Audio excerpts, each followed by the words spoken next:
Hi, this is Lisa Allen, and in this video you'll finally be taking your script and your slides and putting them together into a recording. So first let's talk about the recording software options. Now there are a ton of different applications you can use to record with, and you can see my list here. Some are better than others or easier to use, but remember that cheap is sometimes very expensive in terms of lost time. But you can start out cheap and move up if you start doing a lot of videos. But my experience is that it's worth it to have a little better commercial software. You'll just struggle less with things that don't work right or are hard to use. So here are some of the different apps that I have used for recording myself. So first there's Jing. The number one great thing about Jing is that it's free and very easy to use. The downside, well, you won't be able to record anything longer than 5 minutes, and I always find I have trouble staying under the 5-minute limit for the raw recording. Also, be prepared to deliver your speech flawlessly because Jing has no editing features at all and limited file type save options. Then also on the free list there is Screencastomatic.com. It too is free, and it has some nice options for automatically sizing your recording windows, but there is no editing and the free account will brand your video with their logo. Next on my list is Snagit, which is commercial software, and I really adore Snagit. It's very easy to use, it's very stable, it will record entire webinars without any issue of the length. It has presets that let you set up your recordings the way you like, and then just hit the print screen button to start recording using your default settings. Snagit is also inexpensive. You can grab it for around $49 the last time I checked. You might also try this coupon code that I've put on the screen, which is Jing Pro, and TechSmith last I checked was giving a discount with this coupon code, but I really have no idea how long they will continue honoring the code. Now I also love Snagit because you can snip out individual frames from your video very easily and save them as JPEGs and PNGs. So for instance, if you want to grab a piece to display on your website as a post image, you can really very easily do that with Snagit. Now you won't be able to do any video editing with Snagit, but it really is a very great recording app and I just love it. That's what I use most of the time for recording. Next, a bit more expensive, is Camtasia, and Camtasia is a great recording, but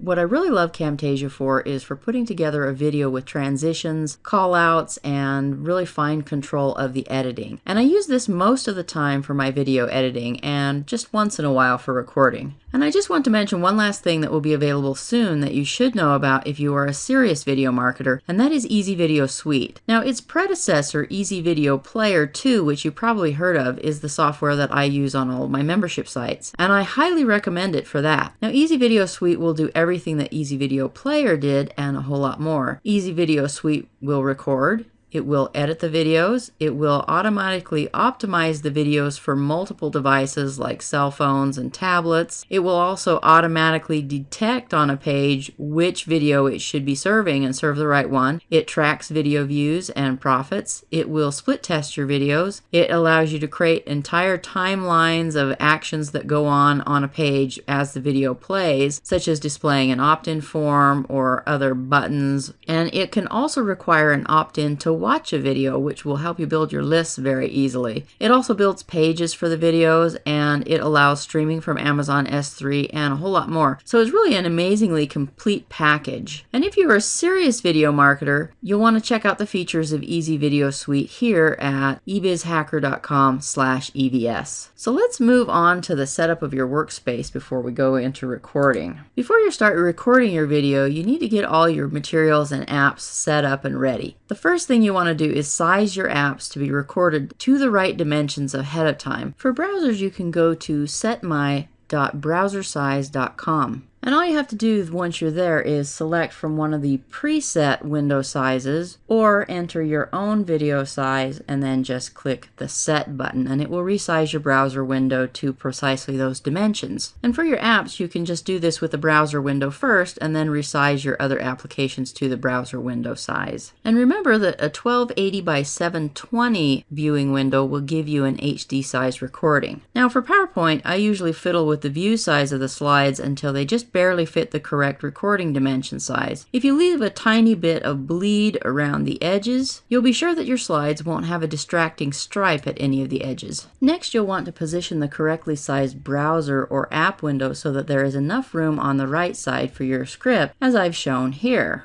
If you read better from the left, you can place it on the left, but I work best with it on the right. Now I also sized the Notepad app to be very narrow, as you see here, because it's easier for your eyes to track across a narrow line without losing your place. Once you have everything set up, all your slides are ready to roll, any browser pages you intend to show are open in multiple tabs in your browser, then just hit the record button and choose where to record on the screen. Then you'll want to wait until the countdown to recording finishes, and then the mic is yours. If there's anything that you need to do that takes a minute while recording, you can always pause the recording and then start it again when you are ready. Remember to smile while you're talking and don't rush. You should sound relaxed. Now don't feel bad if you play back your first video and you sound a little bit like a frightened rabbit. You'll get more comfortable the more of these you do. Also, don't demand perfection. Small flubs are okay. Just correct yourself briefly and go on. Now for really big flubs, this is where editing software comes in. And this is actually the reason why I personally got my copy of Camtasia. And incidentally, if you can't afford Camtasia right away, there is a free 30-day trial of Camtasia that you can get. But for really big flubs, just pause for a moment and then do take 2 of the same sentence that tripped you up. The moment of silence in between the two will provide a visual marker in the audio track that will make it easy to find the points that need editing afterwards. Some people also use a sharp clap of hands or snapping of fingers, which also makes a spike on the recording graph as an editing marker. These are both good ways to make the video easier to edit afterwards. So just move through your slides and other visual materials for your presentation as you read your script. Once you have finished your script, just click the button to finish recording and don't forget to save your video file. Now you've just finished your first video recording. So that's it for this video, and in the next video in this series, I'll show you the basics of how to edit a video using Camtasia. So thanks for watching, and be sure to swing by again for the next video soon.